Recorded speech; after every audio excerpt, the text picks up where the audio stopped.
Hola, hola, hola. Buenas, ¿qué tal? ¿Cómo va? Bueno, vamos a iniciar una nueva transmisión. Vamos a hablar hoy con Aquiles Jarrín, que justamente ahí se conectó con Aquiles. Así que ahora mismo le voy a enviar una invitación para transmitir juntos. Un segundo.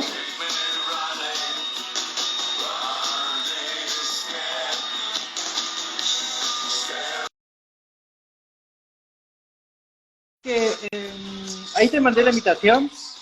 Así que tienes que poner OK y vas a aparecer abajo mío. Y hola. ¿Qué dice, querido? Muy bien, ¿vos? Muy bien. Me alegro. Sos ecuatoriano y estás en Berlín, ¿no? Soy ecuatoriano y estoy en Berlín hace ya un año. Bien. ¿Y por qué en Berlín? Y varias cosas. La primera es que con mi pareja tenemos un hijo que tiene 11. Yo estuve viviendo, cuando tenía 23 me mudé a Santiago, estuve 3 años ahí, después me mudé a Buenos Aires, estuve 8 años ahí donde conocí a Betina, mi pareja. Ahí nació Ah, nuestro hijo Maru y a los 3 años que tenía Maru nos pareció importante que conecte digamos, con la parte también del Ecuador, especialmente con la naturaleza. Nosotros tenemos mucha cercanía con la selva ecuatoriana en el último tiempo y sí. nos mudamos allá.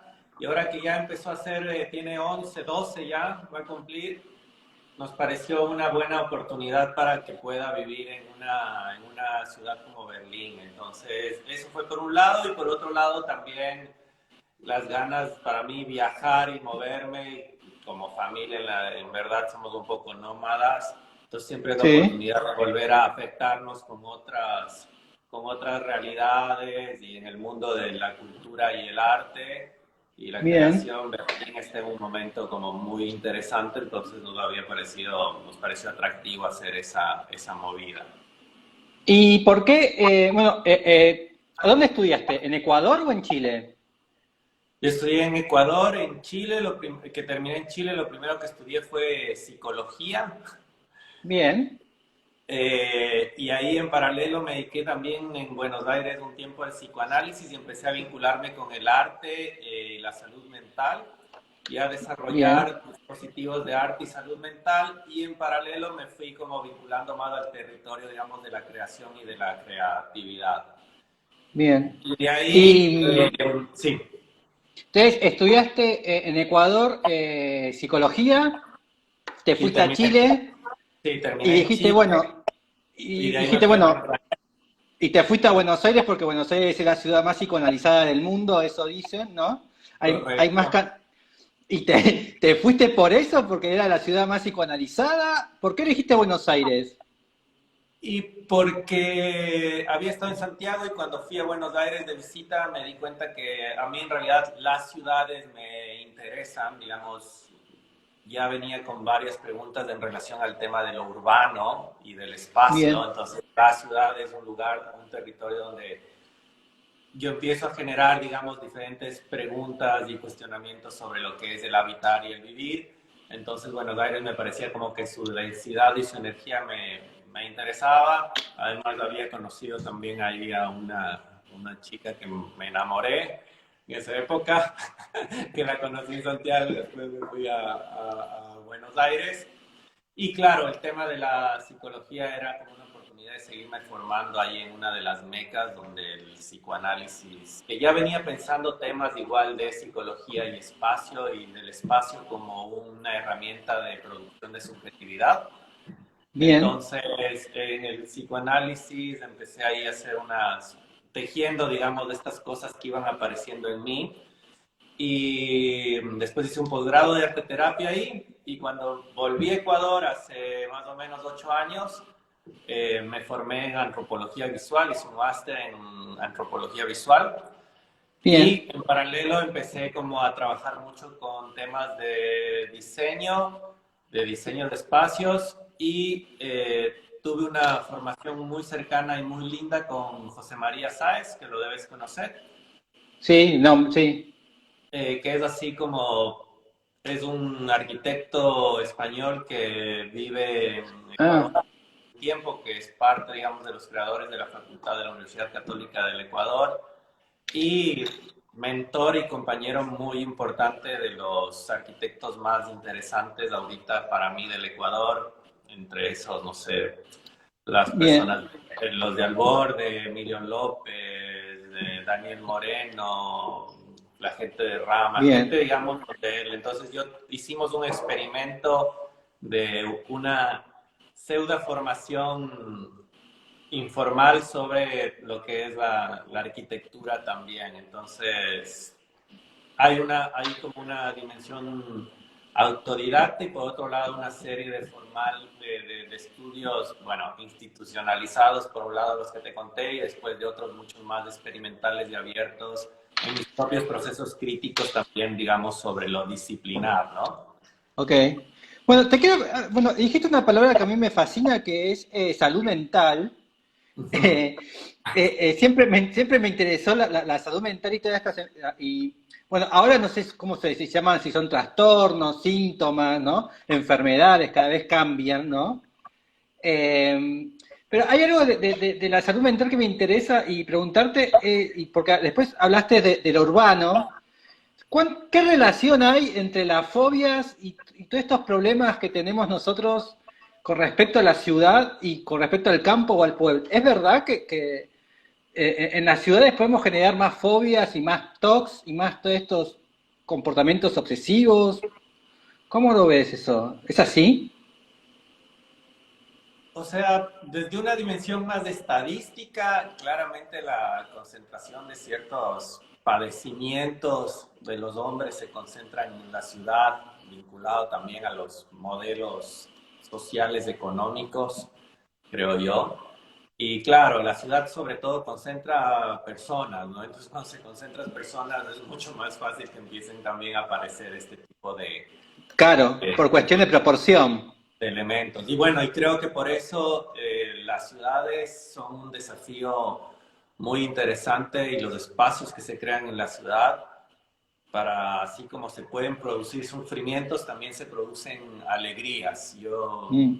he sentido de una perspectiva más espinociana de ver cómo los espacios son productos de encuentros alegres y no de pasiones tristes, como dicen. Claro, porque a veces uno puede pensar, ¿no? ¿Habrá claustrofóbicos en el campo? Es como, ¿alguien se sentirá encerrado en el campo, no? Esas cosas también son como, o O sea, solo somos nosotros. está bueno eso que planteas porque, bueno, ahora yo vengo muy obsesionado con el tema de las cuevas. Es como que Sí, estoy en unos procesos es justo este año de investigación sobre las piedras y las cuevas. Y la cueva como este primer abrigo, ¿viste? Como, porque al fin y al cabo yo trabajo mucho con el tema de las materialidades, que después si quieres ya mostrarás como uno de mis últimos proyectos. Entonces, justamente me imaginaba si la cueva tendrá, o sea, si tendría también este nivel de lo claustrofóbico, esto de la claustrofobia, ¿no? Y dónde se produce realmente el encierro, ¿no? Porque ahora la metrópolis o digamos, una gran parte de la arquitectura de la ciudad privilegia un montón la idea de la vista, por ejemplo, ¿no? Como eh, estos grandes ventanales, el paisaje, la vista. Y yo he entrado como en unos procesos críticos también desde las reflexiones sobre la arquitectura y el diseño del espacio, de cómo, no sé si competir o no es la palabra, pero de cómo tensionar esa solución en la arquitectura, en el espacio y en la ciudad, que es la construcción, digamos, de solo simples ventanales y que se produce en la interioridad, ¿no? En los espacios mm, que habitamos diariamente y que nos van afectando en la cotidianidad. bien. Claro, porque seguramente, bueno, acá tenés una obra que la realizaste con Emilio Flores, en el Sí, Museo de Arquitectura de Emilio, Ecuador, Emilio López. Perdón, López. Sí. Cuéntanos algo de ¿Por qué el ladrillo? ¿Por qué este cubo? ¿Qué significa? Sí, bueno, ese proyecto, esa obra se llama Destierros y fue Sí, una instalación que hicimos en el Museo de Arquitectura, donde es un museo para el que estuve trabajando bastante hace un año antes de venir a Berlín. Y se conformó generando varios ladrillos de adobe, son de tierra esos ladrillos, y con diferentes objetos que fuimos recogiendo de los basurales sí, de la ciudad, ¿no? Entonces la idea fue justa, empezamos a trabajar como las paredes, como ahí los está. muros, exactamente, como los muros se convierten en el tiempo en ciertos receptáculos también de la memoria.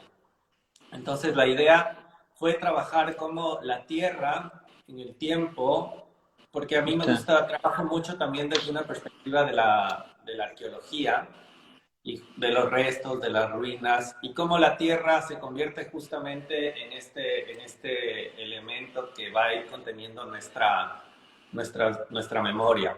Y la idea de este cubo es que nos parecía importante trabajar como con esta idea de qué hay detrás de las murallas, ¿no? ¿Qué es lo que dividen? Entonces era una obra que en realidad trabajaba mucho con esta idea de lo especulativo, ¿no? De generar como Bien. varias líneas de posibles interpretaciones, de abordar, digamos, este objeto por un lado súper familiar, que puede ser una pared, y por otro lado con estos objetos más enigmáticos que están introducidos en estos bloques. Ahí Y está. también con estas formas mucho más ancestrales de construcción, ¿no? Es hacer estos adobes, entonces eso se hizo. Y después tenés este también. Este es Sí, más un espacio de arquitectura. Bueno, que hay algo de cueva, ¿no? Tal vez. Tal vez el sí, uso del. tiene algo de cueva, claro que sí. Y contanos algo de la intención estética de este espacio. Y bueno, este proyecto se llama El Bosque. Es un departamento que se encuentra en el centro histórico de Quito. ¿Sí? Entonces, prácticamente todos los edificios alrededor son republicanos coloniales y hay unos vestigios de modernidad digamos, que aparecieron en la ciudad.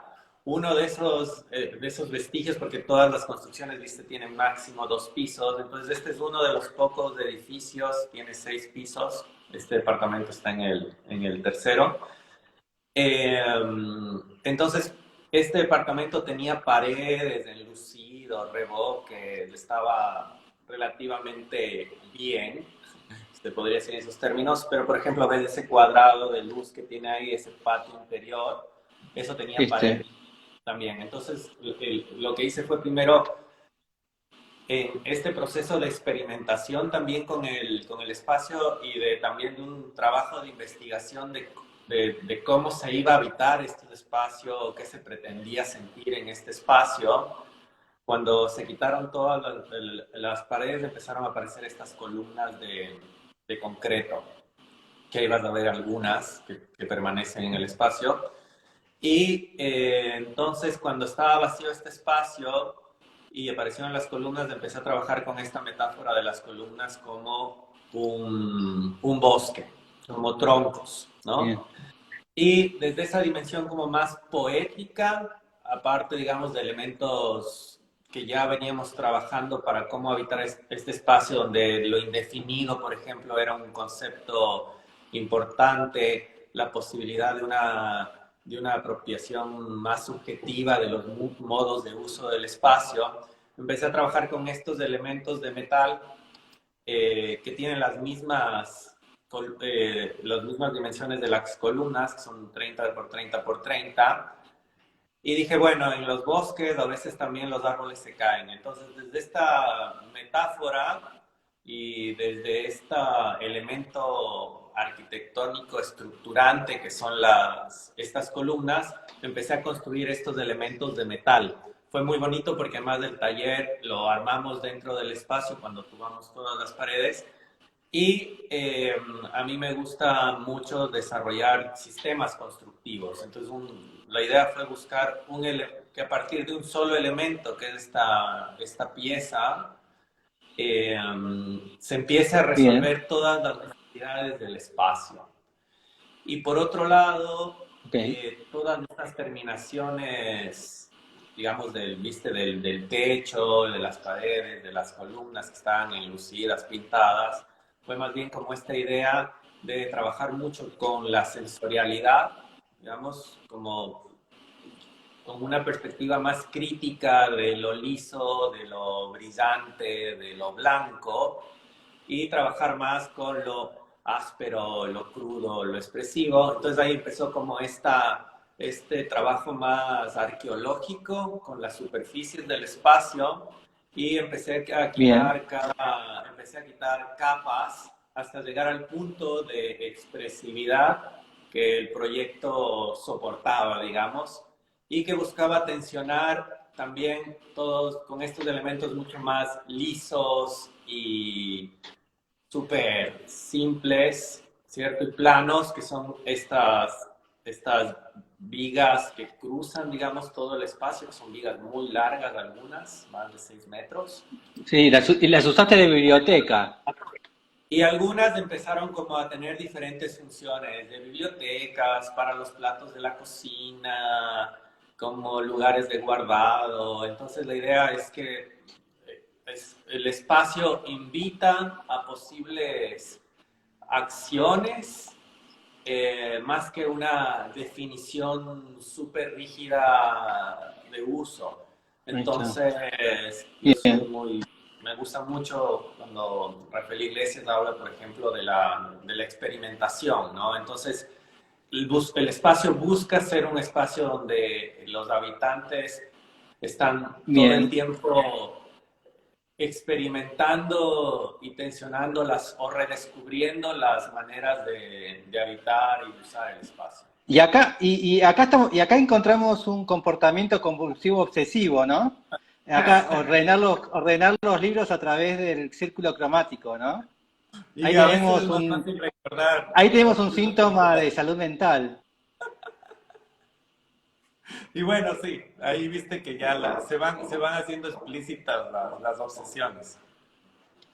Las obsesiones. ¿Sabés que yo en mi casa ordeno los libros a partir de colores en la biblioteca? A veces es más fácil recordar, ¿viste? ¿Y cómo era? Sí, el rojito. Sí. Y las apps del celular también las ordeno por orden cromático.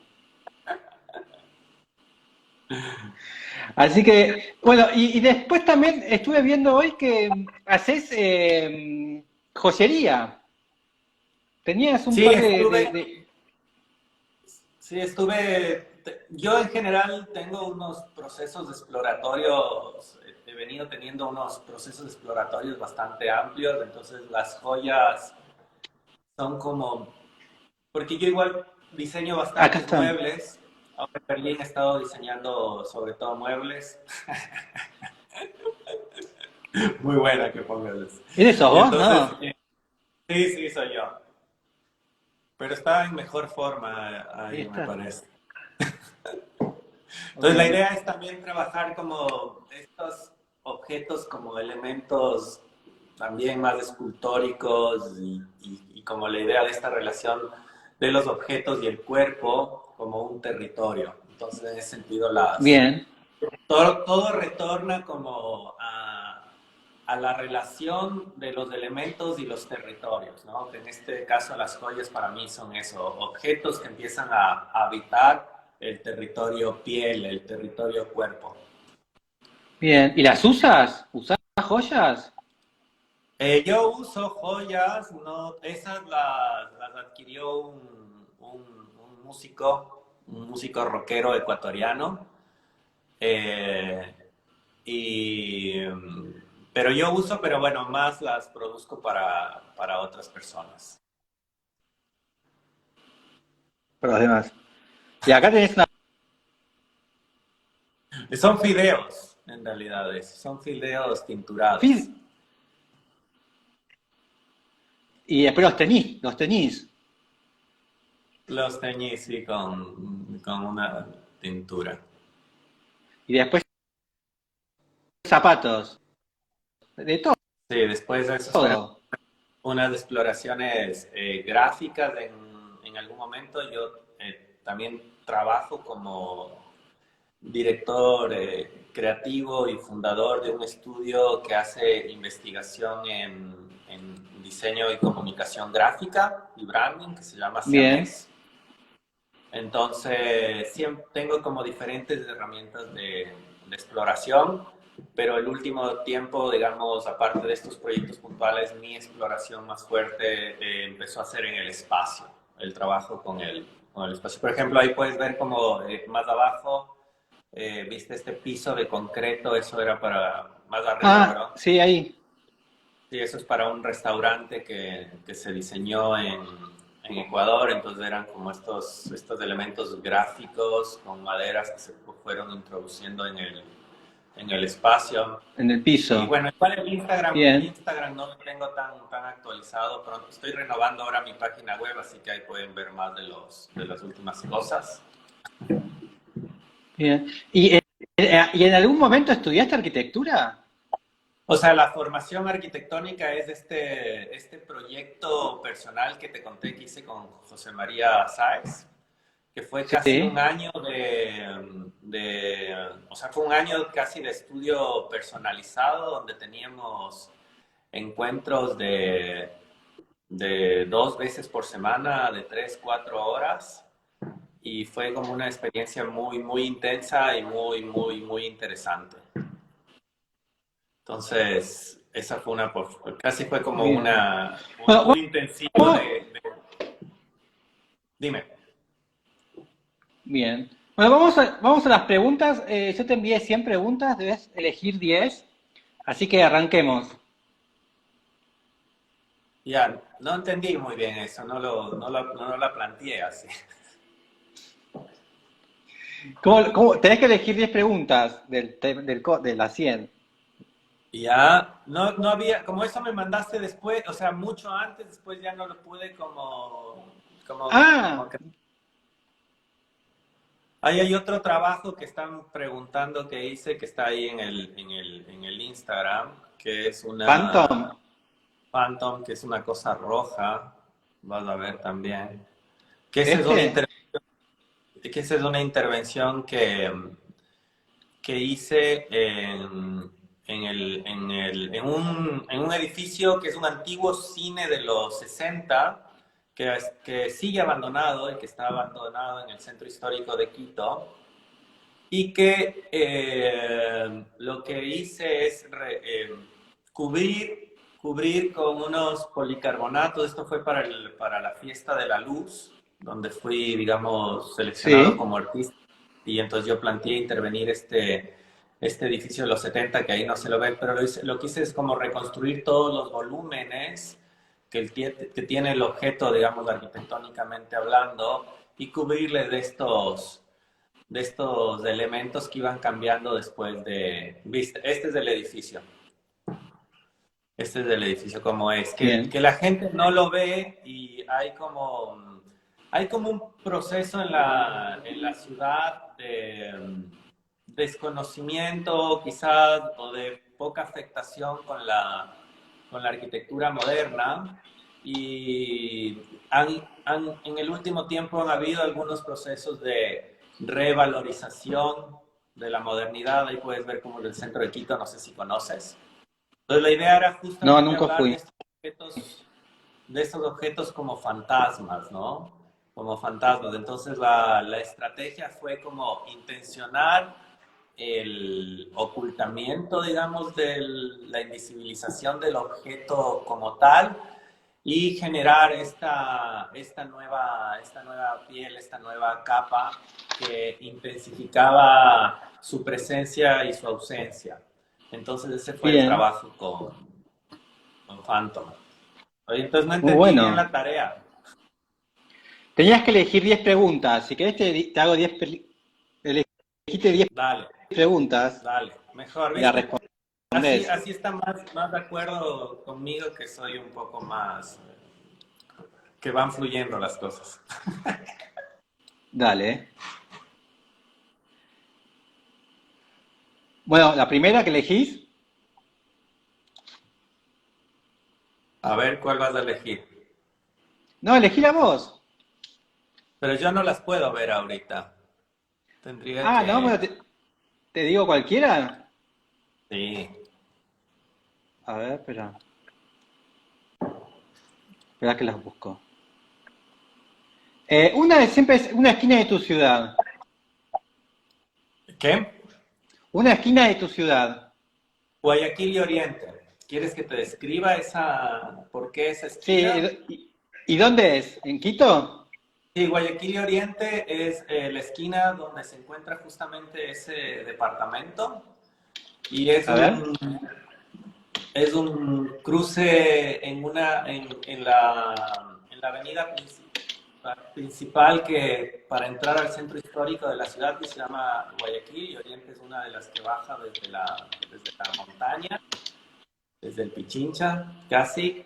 Y esta esquina me interesa más allá de que la habité mucho tiempo porque concentra muchísimo ¿Esa? la realidad de la mixtura y del mestizaje de la ciudad. Es una esquina, por ejemplo, donde hay durante el día hay trabajadores sexuales, eh, hay un restaurante en uno de ¿Esta los es? edificios de la esquina. Sí, esa es. Hay Qué lindo una, edificio. sí, ese es un hotel. Es un hotel. Y ahí está Muy el lindo. edificio donde es del departamento. Mira, si te mueves de nuevo hacia el otro lado, en este edificio vive un coleccionista de vinilos jubilados, que es un señor muy interesante. Y aquí es el departamento que interviene, donde Este. tú... Sí, exactamente ese piso, de hecho. Bien, muy lindo. Sí, y después como ves que es el único de la arquitectura moderna, y después tienes estas arquitecturas más republicanas y más allá más coloniales. Entonces este es un nudo, ese es un encuentro de diferentes momentos históricos, arquitectónicos de la ciudad, pero también una concentración de diferentes realidades sociales, ya hay mucha venta ambulante y en estos locales grandes son unas casas comerciales donde ponen música a todo volumen. Entonces es una esquina que representa para mí como los sectores de la ciudad donde se siente mayor energía y tú puedes como vivir lo que podría, lo más cercano a una urbe con mayor densificación, digamos porque en general la ciudad y en cambio en la noche, a partir de Bien. las 8 o 9 de la noche, es absolutamente desolado, porque el centro de Quito en la noche generalmente es muy desolado. Entonces es un espacio que evidencia y contrasta la vida de la ciudad, digamos, del espectro urbano. Por eso me interesa mucho esa esquina.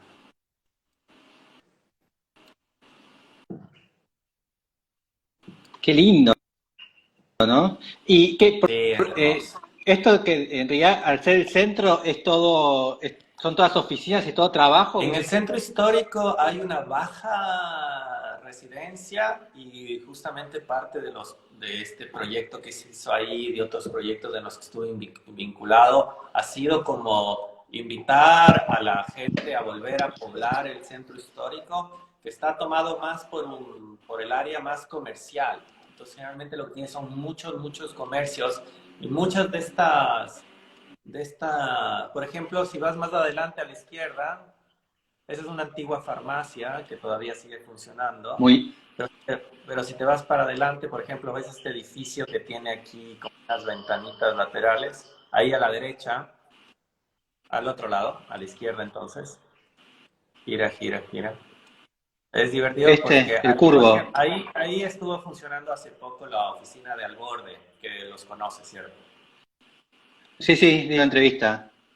Sí, entonces, por ejemplo, ahí estaba funcionando. Ahora sé que se mudaron, pero ahí estaba funcionando. Entonces, parte de la gente que está como rehabitando y apuesta al centro histórico, que es, digo, porque es muy difícil poner ahí una perspectiva de gentrificación, porque está muy deshabitado. Entonces, más bien es como tratar de sumar heterogeneidad en el centro histórico. Entonces, porque muchas ¿Y de las por qué cosas... se, y por qué la, y qué pasó que la ¿Ah? gente se fue? ¿Por qué se fueron? ¿Por qué fueron del centro? ¿Qué pasó? Generalmente porque en la ciudad lo que pasó históricamente es que hay la estructura de clases sociales, socioeconómicas, digo, funciona todavía muy claramente. Entonces, en la medida que se iban poblando los sectores, que básicamente el centro histórico al principio estaba formado, digamos, habitado por la burguesía y por cierta aristocracia, después en la medida que iba volviéndose más heterogénea y más democrática, estas Se clases fueron. que han buscado diferenciación se han ido trasladando y así han ido como Bien. generando nuevos barrios y al mismo tiempo eh, distanciándose. Entonces, por ejemplo, ahora es del Valle, el Valle de Cumbayá se llama, el que ha ido como siendo el nuevo receptor de estos movimientos de clases económicas en la ciudad. Y es muy triste Bien. porque el centro de Quito para mí es la parte definitivamente más hermosa y interesante Es, esta de plaza la es muy ciudad. linda, es muy lindo Sí, es muy lindo este sector. sí, ese es el Teatro Sucre, que es un teatro muy hermoso donde se hacen buenos conciertos y eventos Este. culturales. Sí, y la Y plaza esto que es tiene... y este edificio, y el Eso es edificio un de estacionamiento. donde estaba algo, Eso es un está muy estacionamiento. bien armado esto. Sí, sí. Ese es un estacionamiento. Muy lindo. Y, Ahí y está. bueno, Bueno, y hay acá está. ciertos Y hoy es, cafecitos. y hoy un departamento acá puede estar muy caro. No, no. O sea, comprar cosas ahí dentro de todo es como bastante accesible. Mirá vos. Pero tienes que convivir con la realidad del centro histórico, que es todavía una presencia de los autos fuertes, del ruido, cierta contaminación, cierta inseguridad, ¿viste?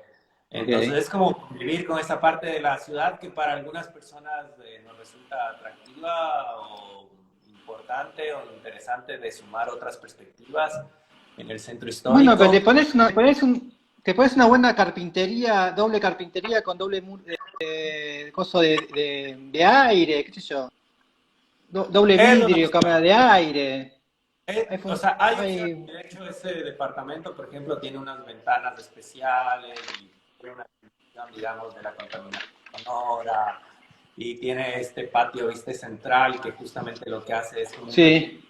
pulmón, es un pulmón del proyecto interior. Entonces, sí hay que darle la vuelta y encontrar soluciones desde el diseño, la arquitectura y las Mirá qué linda tecnologías. iglesia esa. Bien. Sí, Vamos, bueno, te elijo otra pregunta. dale. Eh, a ver, Yo puedo jugar un a que la comple tomo o digo siguiente, ¿te parece? sí, dale, un complejo de cine de tu ciudad. ¿Un qué? Un complejo de cine Bueno, el que de te tu ciudad. mostré, el que intervine, el Atahualpa. El cine Atahualpa, Bien. que ese cine es muy interesante porque los cines en un momento de la ciudad, en el centro histórico, empezaron a aparecer muchos cines, ¿ya?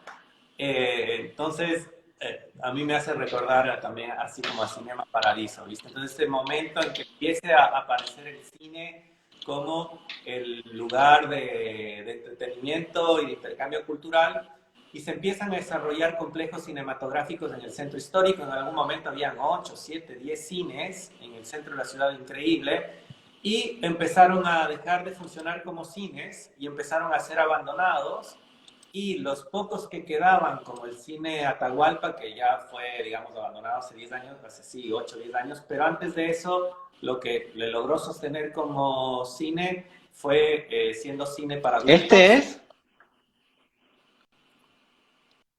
¿Ahí? Teatro Atahualpa se llama, no logro ver bien. ¿Teatro Atahualpa? A ver, deja ver A qué ver, fotos vamos a se buscar. saca.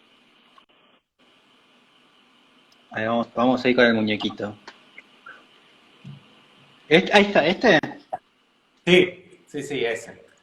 Entonces es interesante porque te contaba que varios de los cines se fueron vaciando y los que sobrevivieron fueron los que seguían transmitiendo cine para adultos, que es como la realidad del Teatro Atahualpa, como logró subsistir. Y muchos se convirtieron en los que siguen existiendo, siguen teniendo un uso, son iglesias evangélicas casi todos. Entonces eso, Sí, ahí igual hay que una acá. oportunidad.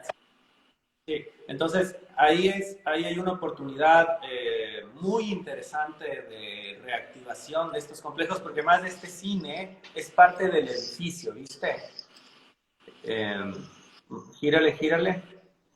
Entonces, Qué este linda está. edificio de aquí, que también es muy bello, muy interesante, digamos, lo diseñó Este. Sixto Durán, sí, lo diseñó un arquitecto que ya falleció, que se llama Sixto Durán Ballén, que fue arquitecto, que fue presidente del Ecuador. Mirá vos. Sí, entonces Este era muy edificio. interesante porque era este complejo habitacional con estos locales comerciales y con el cine al lado, que además tenía una cafetería y un bar donde ves como los grandes aquí Este. ventanales, ajá. Ah, sí, el complejo pertenece al edificio. Es todo el mismo Sí, conjunto. era un solo proyecto, exactamente, era un solo proyecto. Muy lindo. Ahí está. Sí, es hermoso. Entonces ahí se hizo esta intervención que te mostré. Pero ahora Y sigue el edificio abandonado y también, la oficina. Bien. Igual es linda la combinación ahí, ¿no? Como arquitectura colonial y moderna queda muy bien. O sea, esas tensiones que encuentras en el centro histórico son muy interesantes, pero claro, también fue un momento de tensión porque muchos se resistieron, ¿viste? Porque era un proceso complejo en la ciudad entre destruir cosas existentes de lo colonial, por otro lado, qué hacer con los espacios vacíos. Entonces, cuando yo leí la historia también del cine y de este edificio, había mucha gente que estaba muy en contra de estos proyectos de la modernidad y por otro lado justamente la visión más moderna y de volver a la ciudad mucho más contemporánea en esa época, más actual, se introdujo este tipo de arquitectura. Entonces, sí, en la ciudad no hay mucha presencia de estos, digamos, expresiones modernas de la arquitectura, pero hay y muchas se han destruido, y se han tumbado para nuevas edificaciones. Entonces, hace poco se ha generado dentro del Colegio de Arquitectos, por ejemplo, ciertos movimientos de revalorización y de rescatar los edificios modernos, Ahí porque está. antes no estaban, varios no han sido considerados patrimoniales. Entonces, lo patrimonial está más vinculado con lo republicano y con lo colonial, y lo moderno, recientemente han entrado en discusiones ciertos edificios para poder ser protegidos. Sí. Bueno, hay algo que yo siempre cuestiono con esta cuestión del patrimonio, que además esto está bien lo del colonial versus lo moderno, que también tiene que ver algo con la función, ¿no? Por lo menos siempre parece como que lo único que hay que rescatar siempre es la iglesia, ¿no? La iglesia, la municipalidad, y no tanto capaz los bares, las estaciones de servicio, las estaciones de ómnibus, ¿no? Como que Ujú. también dentro del tiempo también hay una separación de funciones, ¿no? De qué se debe conservar y qué no. Sí, y está bueno eso que planteas porque, por ejemplo, ahora en Berlín me he encontrado, o sea, una experiencia muy interesante en la ciudad es que casi no, casi todo está conservado. O sea, bueno, más allá de que se destruyó, digamos, en la Segunda Guerra Mundial, pero todos estos edificios de la arquitectura, viste, el este, muy plana, muy fría, todo está haciendo, las fábricas, todas las fábricas son ahora espacios, son distritos creativos, las antiguas estaciones de tren, de hecho, hay gente que se ha comprado una antigua estación de tren, ¿viste? Y empieza a vivir en la antigua estación de tren y pasan por ahí. Entonces, todas estas resignificaciones y reusos del espacio, desde una visión de no destruir y rehacer lo nuevo, sino de intervenir lo existente, que es algo que a mí particularmente también me interesa. Creo que potencia y te permite tensionar esto entre el nuevo uso, lo antiguo, cómo se pensó en algún momento, cómo se puede pensar ahora, qué Y elementos. hay algo de esto que has visto en Berlín para ver, para buscar? Hay un ejemplo que te guste de Berlín, de esto de estaciones de tren transformado en algo nuevo? ¿Qué es lo que estás viendo? Por ejemplo, hay un proyecto ahora con el que me estoy vinculando y estoy diseñando ahí como unas intervenciones en unos antiguos containers que están ahí abandonados, que se llama Monopol, por ejemplo. Si tú pones ¿Mono? Monopol, y ese es un proyecto que es una antigua destilería ¿Cómo se escribe? ¿Mono y con? ahora Monopol, como el juego, ¿viste? Ah, Monopolio, Monopol. Monopol. Berlín pongo, a ver si acá está. Sí. ¿Te pareció? Está en A ver. el Google Earth. Aparecen estas cositas. ¿Esto es? Eso. ¿Qué es? Entonces, esta es una antigua fábrica de alcohol, por ejemplo, donde ahora justamente se está desarrollando un proyecto cultural. Ahí hay varias gente trabajando. Está José Alarcón, que es parte, por ejemplo, del proyecto del Festival Nómada, y entonces ahí se hacen cosas artísticas. Entonces este es otro ejemplo en Berlín de estos espacios que tuvieron un uso y un fin y ahora están resignificándose y reutilizándose y que tienen como unas funciones más del uso de la cultura en el espacio, introducir la cultura en el espacio. Entonces, de estos ejemplos de nuevos usos, ¿cachas? Y de resignificaciones, en Berlín es muy frecuente, desde cosas muy históricas. Hay un lugar, por ejemplo, interesante que se llama, que es la colección Boros, que es un antiguo búnker, que ahora es una colección de arte contemporáneo, y ¿Cómo se llama la colección? colección Boros.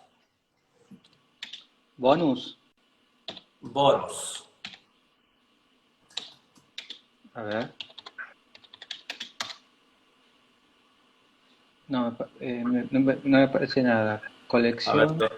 te voy a decir cómo buscarlo. Dale. Si pones búnker de Berlín, quizás te va a salir. Búnker, De Berlín. Berlín. Aparece esto. A ver. Sí. Entonces, eso ahora eso lo compraron unos coleccionistas. Si puedes ver arriba, viste que hay como una intervención nueva. Esto. Eh, Esa es una intervención nueva y ahora hay una resignificación de ese espacio y es una colección de arte contemporánea. Y la intervención arquitectónica por dentro es muy interesante porque tuvieron que derrumbar un poco algunas que se logró de paredes y techos, entonces el trabajo con la luz y el espacio es muy poderosa. Entonces, de estos casos en Berlín hay muchísimos. Wow, ¿no qué es esto? Sí, es increíble. Generalmente no te dejan tomar fotos a veces, entonces es difícil ver cosas por dentro. Eh, ¿Y por qué y cómo me acuerdo de esto? Y la Ujú. ciudad de Berlín, porque uno piensa, uno siempre pregunta sobre Berlín y siempre son todos centros culturales, ¿no? ¿Hay tanto público para esto? ¿Cómo se llama? Porque siempre todo se transforma en centro cultural. ¿Y hay tanto público en Sí, Berlín?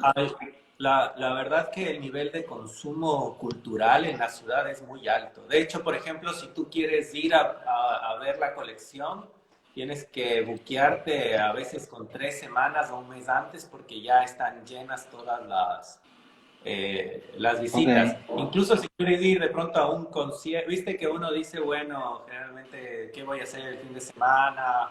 Dices, ah, mira, y este festival o este, si quieres hacerlo con una semana de anticipación, ya es muy difícil que consigas una entrada. El consumo cultural en Berlín y la producción de la cultura y el arte es muy vertiginoso, es muy intenso. Si bien es una ciudad porque básicamente tienes el doble de extensión, es básicamente la misma población, me parece que Buenos Aires, ¿viste? Pero en el doble de Sí, superficie. Entonces es una ciudad donde tú no sientes como la intensidad de Buenos Aires, de la presencia de la gente, ¿eh? ¿No? Pero está en constante movimiento, entonces es muy agradable ese ritmo de que siempre está pasando algo, pero sin esta sensación de locura, ¿no? Que a veces tiene como bien. algunas otras ciudades que tienen mayor Acá siempre densidad. aparece la palabra búnker nazi. ¿Qué función tenía este búnker Berlín Bueno, antes? justamente era el búnker que en la guerra estaba pensando para proteger digamos, a los altos mandos nazis que estaban en la ciudad. Entonces, ese era. Ok.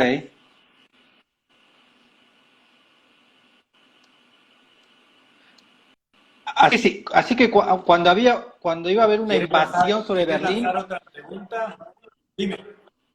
¿Eh? entonces cuando había un bombardeo, iban todos los militares nazis y se metían acá adentro para protegerse.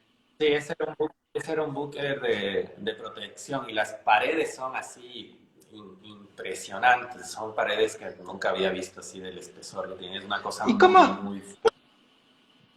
¿Y cómo es? Esto también siempre me resulta interesante la conversación como ideológica de esto, ¿no? Porque acá en Ujú. Buenos Aires muchas veces no se entiende estas cosas, ¿no? Pero ¿cómo es eso de los alemanes de tener toda esta cuestión nazi y, bueno, decir, bueno, la refuncionalizo, le cambio el sentido? ¿Cómo lo toman ellos todo este significado de la guerra tremendo que Creo que es, tuvieron? creo que es un tema muy complejo, no solo para, creo que es un tema muy complejo, no solo, digamos, para los alemanes, creo que es un tema complejo para la humanidad, digo, de ver, digamos, lo que somos capaces de hacer los humanos, ¿nada? Que por ciertas coyunturas se produce, digamos, o se expresa en ese momento histórico, en esa sociedad, pero yo creo que es como una pregunta a la humanidad misma, porque no solo en Alemania, sino y cosas que están pasando en la actualidad, ¿no? Quizás con otras formas de expresividad, pero sin duda que este es como un hito de algo muy complejo en nuestra relación con la maldad, ¿no? Y en nuestra relación Mm. con los otros y muy complejo también de procesar. Pero creo que, digamos, pensando en el tema de los espacios, hay como una preocupación, como también en Argentina, vinculados, viste, todos los espacios que se han trabajado, el ESMA, por ejemplo, vinculados a temas de dictadura.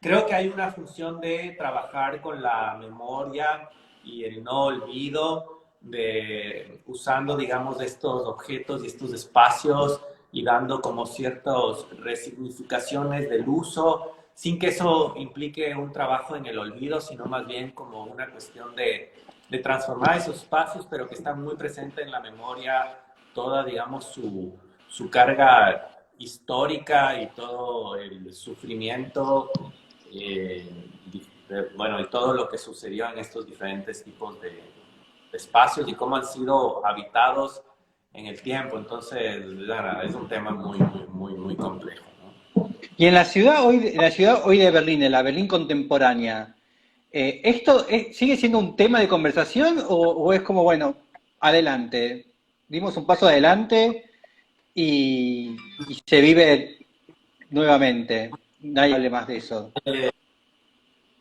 En la ciudad, por ejemplo, por ejemplo, cuando tú caminas por las veredas, hay unas plaquitas de bronce en muchísimas partes donde están los nombres, por ejemplo, de las personas que fueron desaparecidas, ¿no? O secuestradas. Entonces Wow. la ciudad, y es muy fuerte porque hay muchos, entonces la ciudad está hablándote y te habla constantemente, digamos, de esta realidad. Ok. Berlín también, ahora el berlinés se ha convertido como en algo más. Estas son mis primeras sensaciones de estar aquí un año, ¿no? Entonces, no, es unas primeras interpretaciones. Eh, el berlinés se está volviendo como un sujeto más exótico. Eh, Hay muy poca, o sea, yo conozco muy poca gente que haya nacido en Berlín y que sea de Berlín. Bien.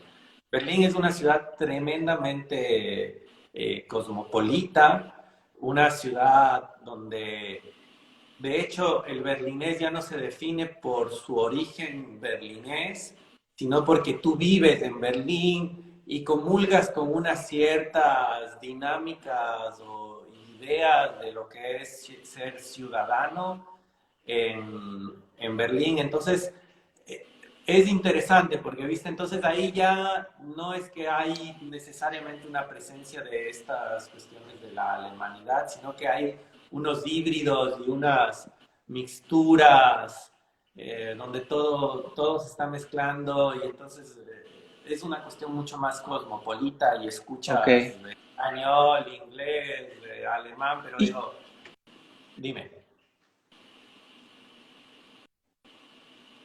y ahora tengo otra pregunta con respecto a eso de berlinés por vivir ahí, ¿no? Vos has estado acá en Buenos Aires y sabés que cuando el semáforo se pone en verde, en amarillo o en rojo, los autos no les importa y vos tenés que esperar a que haya un espacio para cruzar la senda peatonal, ¿no? Es como que los conceptos de urbanidad no existen en Buenos Aires, no te pueden pisar y no pasa nada. Pero de golpe el argentino, o el mismo puede suceder en muchas partes del mundo, pero uno tiene la imagen en Berlín como que vos ponés el pie en la senda peatonal y vos podés cruzar, todos paran el auto, ¿no? Como si fuese Ámsterdam. ¿Qué sucede? ¿Por qué de golpe? ¿Eso qué es? ¿Te transformás en un berlinés automáticamente y respetás todas las normas urbanas? ¿Y acá en Argentina o en Y, Quito o en Chile no?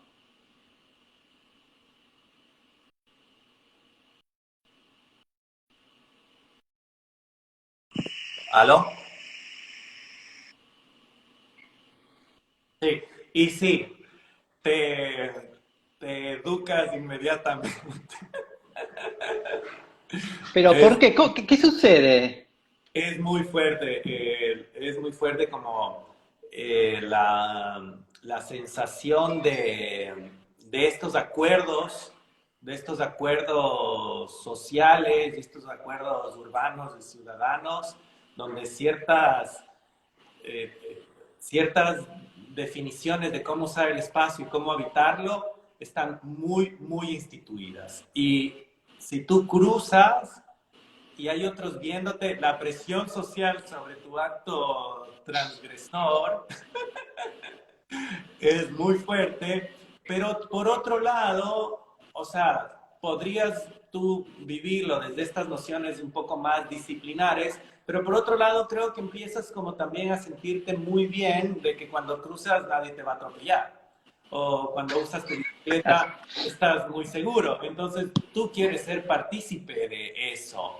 no necesariamente desde la sensación del control y la disciplina, sino desde la sensación de que estos acuerdos mínimos y básicos, por ejemplo, mi hijo se va solo al colegio, tiene 11 años, ¿viste? Y toma el tren, el subte, se usa la bicicleta, y yo lo que menos me preocupo es si le va a pasar algo. Entonces, y hay muchos niños en la calle y de hecho desde muy chiquitos usan la bicicleta e incluso en el colegio hacen un curso los niños y sacan su licencia de bicicleta y va un policía y les enseña todas las reglas de la bicicleta. Y los perros también tienen sus reglas, pero hay muchos perros, pero los perros pueden, por ejemplo, Berlín es una ciudad súper pet friendly, súper kid friendly. Es como, está muy pensada y hay muchos espacios para los niños y también para los animales. Y por otro lado, a pesar, digamos, de las cuestiones hiperurbanizadas, hay como ciertas expresiones también de relaciones con la naturaleza muy libre. Entonces, por ejemplo, no sé, los parques no están cortaditos o domesticados las plantas, sino que tienen como ciertas expresiones también como de lo salvaje y por momentos hasta un poco sucia, te diría, en ciertas partes. Entonces es como hay unas tensiones entre estas cuestiones del orden y del respeto desde lo social, que es muy importante. Por otro, también desde ciertas libertades, de ciertas expresividades de la propia ciudad y de ciertos acuerdos más implícitos. Por ejemplo, mucha gente, las botellas que tú te tomas las dejas al lado de un basurero en la ciudad, pero no dentro. Y hay mucha gente que las recoge porque si tú las recoges y devuelves en el supermercado, te dan como un dinero por eso. Entonces hay como ciertas cosas que van operando en la ciudad que no están Ah, necesariamente. como modo de ayudar al otro, como un modo de ayudar a la persona que junte la botella para ganar plata. Más, o sea, simplemente son como ciertas lógicas colaborativas y ciertas prácticas urbanas que se han ido como instalando, ¿cachas? Y entonces de esas manifestaciones hay varias, hay múltiples, espacios donde hay muchas librerías, espacios donde tú dejas ropa y gente se la lleva. Y la ciudad, eso es muy bonito porque la ciudad empieza a ser como ocupada y habitada Pero bueno, también. cuando dejás la ropa ahí la dejás para que el otro la agarre gratis. Sí, sí.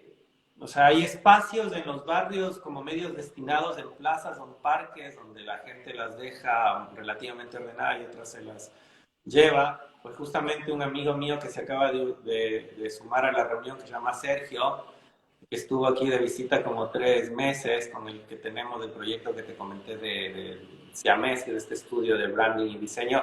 Él se vino y se fue con 3 zapatos que estaban como nuevos. ¡Wow! Ah, entonces directamente puedo ir con una mochila a Berlín y me puedo sacar una camisa y un pantalón en buen estado. Eso seguro, eso Mira seguro, vos. eso seguro. Y Y, también hay y, muebles, y también y hay hay muchos una, muebles, pero por otro lado, 3 pares de lujo dice que se ha llevado el Sergio.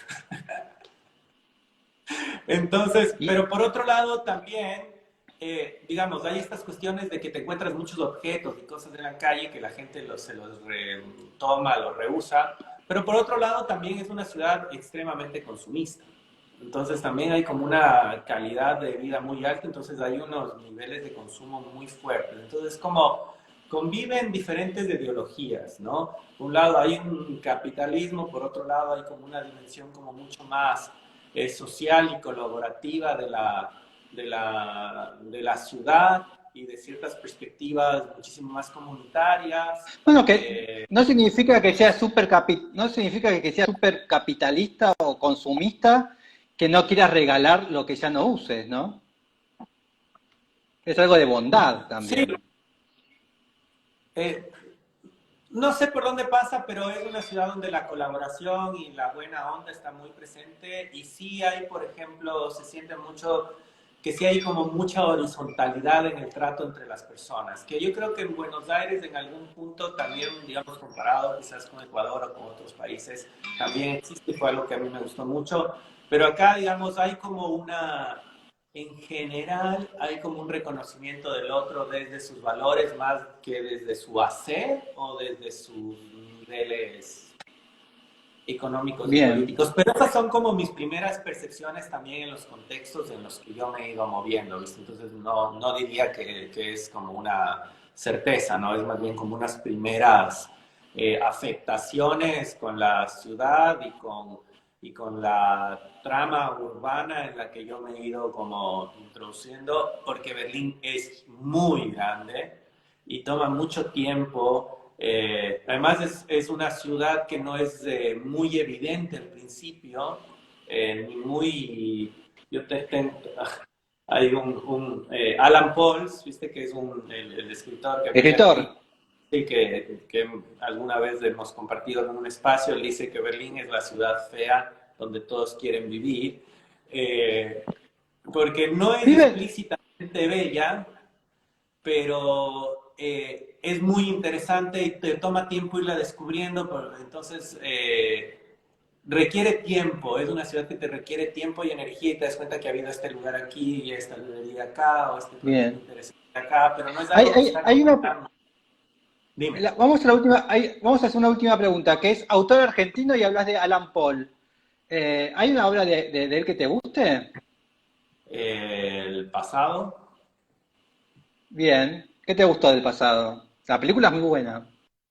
Sí, o sea, sobre todo creo que más por la película, no he, yo ya no lo he leído demasiado tampoco, fue más bien como estas coincidencias que te digo de conversaciones y de que escuché a alguien eh, hablar, digamos, sobre la ciudad Bien. acertada de su parte de esta ciudad fea donde todo el mundo quiere estar. Pero bueno, creo que su tema, digamos, del amor y de la relación con lo muerto, lo presente, las ausencias y el amor son cosas que toca y que a mí me parecen interesantes. No sabía que vivía en Berlín. Sí, vive aquí. Hay varios argentinos que viven en Berlín. ¿En Berlín? Aquí. Sí. Berlín se ha convertido como en un lugar de encuentro de personas de varios diferentes Era Nueva lugares Nueva del mundo. York. No, él está aquí, no sé desde hace cuánto, pero él está aquí. Bien, a ver, vamos esta, a ver, me interesa. ¿Sos fan de algún músico? ¿Fan de un músico? Soy fan de... No soy así como... Tengo momentos en que escucho cosas insistentemente y entonces no podría decir que soy así súper fan de algo así que de lo cual no puedo desprenderme musicalmente, pero la música es algo que me acompaña, digamos, con frecuencia, pero tengo un panorama amplio, digamos, de lo que escucho. Un tiempo estaba muy fascinado, no sé, escuchando Justice todo el tiempo puedo estar escuchando, no sé, Ravi Shankar, mucho tiempo, viste, otro tiempo, pues, no sé, estar escuchando C. Tangana, un disco que me guste mucho tiempo, entonces no te podría decir que hay un músico así ¿Y que marque. y cuando eras adolescente? ¿De la época de que uno es fanático de alguien? Tuve una época en que me gustaba mucho AC/DC, por ejemplo, Bien. Pero no, y pero llega. obviamente Charly García y Spinetta y el rock de Soda Stereo y el rock argentino siempre me ha gustado mucho. Y también los Pero eso tangos. es Soy muy fan, por ejemplo, desde aquí. de Melero y de Daniel Melero pero también de Hugo Díaz, viste, el que toca el acordeón y toca tangos, perdón, ¿Y desde, no es de la... Dime. y desde Quito escuchabas a estos músicos argentinos o cuando viviste acá? No, desde Quito. El rock argentino sí, desde Quito, desde Ecuador. ¿Y cómo llegabas? ¿Directamente la música o por amigos o por la radio? ¿O estaba Por muy la radio, porque publicitada? en Ecuador en la adolescencia es muy común las guitarreadas, viste, alrededor de la fogata y siempre, digamos, Soda Stereo, Fito Páez, digamos, estaban en las listas, en los números primeros de las guitarras. Bien. Yo sabía que de Soda Stereo en Quito, no sabía de Fito Páez, que era como también importante. Y bueno, me gusta mucho Virus, por ejemplo, también. Bien. Moura, Federico Moura. Y de los nuevos, no sé, hasta Elegante estuve escuchando el último tiempo. ¿Y qué era lo que te llegaba de la música argentina a un ecuatoriano? ¿Qué sentías de similitud o de empatía? ¿Qué era lo que te llegaba? Creo que para mí es como básicamente escuchar rock, buen rock en español, ¿no? Que puedas entender las letras. Entonces creo que eso, ya, mucho del rock, viste, eran letras en inglés y cuando, digamos, que las podías quizás entender o no, pero cuando empiezas a escuchar rock que tienen poesía, que tienen, digamos, musicalmente están bien armados, te hacen sentir cosas y además puedes entender las letras, creo que eso fue como muy importante del encuentro con la música, digamos, latinoamericana y el rock. Creo que Argentina, digamos, se convirtió en la gran producción de un rock latinoamericano y de un rock progresivo y de un rock poético también y incluso político social, ¿no? Que creo que Mm. en ese sentido empezaron a ver. Yo soy del 79, entonces habrían como ciertas identificaciones con ciertas ideas, ¿no? Sí, porque es verdad que vos sos del 77 y es verdad que Tú eres el del rock argentino, 77, tú sí, eres del 70, y es ya. verdad que el rock argentino también de los 80, 90 fue muy fuerte, ¿no? Con el nivel latinoamericano y de lo que significó la escena musical argentina, ¿no? Sí, bueno, y sin dejar, digamos, a un lado también Mercedes Sosa y otras expresiones del folclore, ¿no? Donde la latinoamericanidad, digamos, empezó a encontrar una cuestión de lo común, ¿no? Yo creo que justamente Mm. en ese Bueno, sentido la pero música... eso pegó más a una generación ante nuestra. Sí, Esta sí, es más bueno, para los que nacieron en el 60. sí, sí, pero bueno, viste que uno hereda esas cosas también. Pero el Sí. rock sin duda argentino es el que por lo menos nuestra generación se ve identificada y representada en estas voces. Entonces del Ecuador yo creo que mucha gente estaba vinculada a escuchar un buen rock argentino. Ah, y antes para terminar, porque esto siempre se lo pregunté a los ecuatorianos, porque siempre me llamó la atención que en Ecuador no existen las estaciones, ¿no? Del tiempo, las estaciones No, climáticas. Y entonces acá en Argentina siempre están, viste, en Argentina siempre hay como rivalidades, viste, siempre somos dos para todo, ¿no? Entonces acá existe el team verano o el team invierno, es como los puntos antagónicos. Estando en Berlín ahora, que puedes saber las diferencias, ¿sos team invierno o team verano? Team Verano. Ok.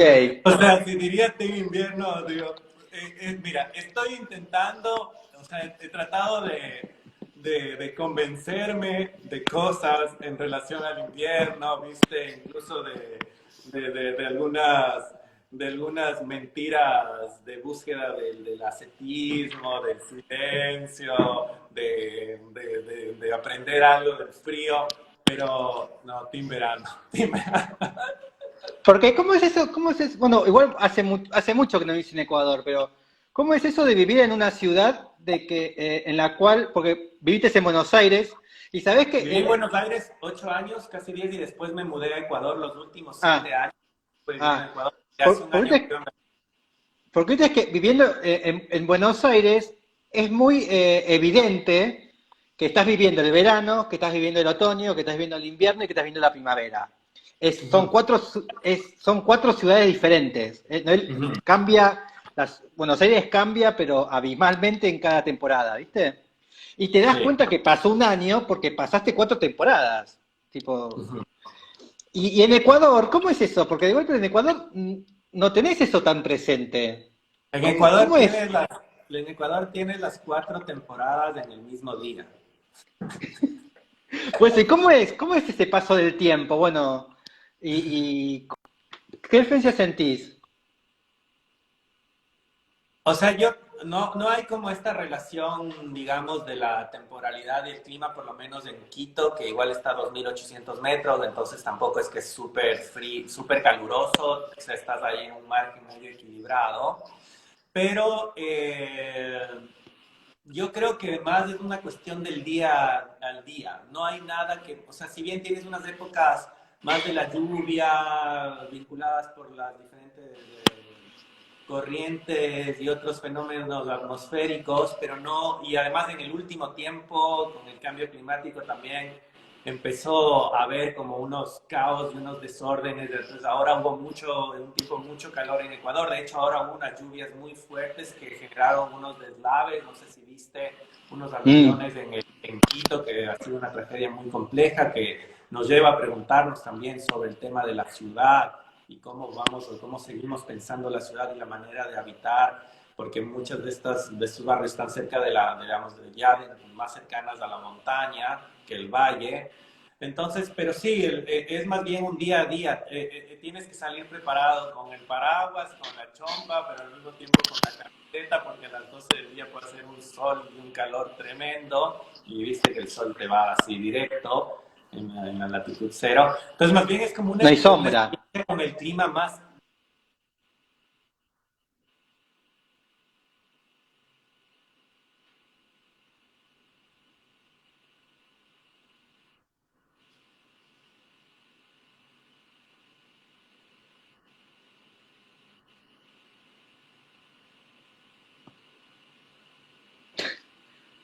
A ver qué pasa.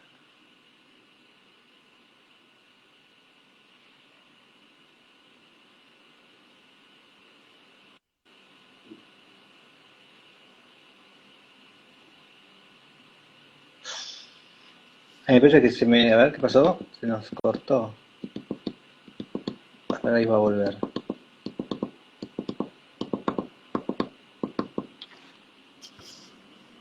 ¿Qué pasó? ¿Qué pasó? ¿Qué pasó? ¿Qué pasó?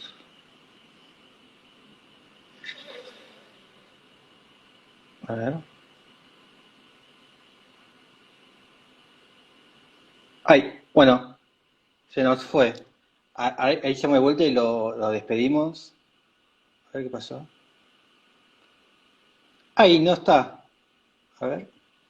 Bueno, eh, nos terminamos acá, justo pasó más de la hora. Así que después lo despido